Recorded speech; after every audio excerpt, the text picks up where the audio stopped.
407 years ago, our fathers brought forth in this continent a new nation, conceived in liberty and dedicated to the proposition that all men are created equal. Now, we are engaged in a great civil war, testing whether that nation or any nation so conceived and so dedicated can long endure. We are met in a great battlefield of that war. We have come to dedicate a portion of that field as a final resting place for those who here gave their lives that that nation might live. It is altogether fitting and proper that we should do this.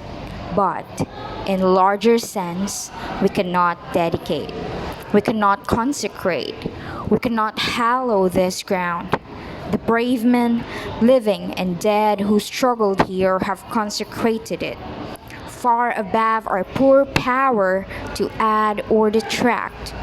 The world will little note, nor long remember what we say here. But it can never forget what they did here.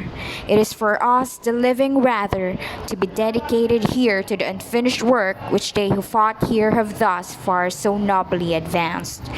It is rather for us to be here dedicated to the great task remaining before us, that from these honored dead we take increased devotion to that cause for which they gave the last full measure of devotion, that we here highly resolve that these dead shall not have died in vain, that this nation under God shall have a new birth of freedom, and that government of the people, by the people, for the people, shall not perish from the earth.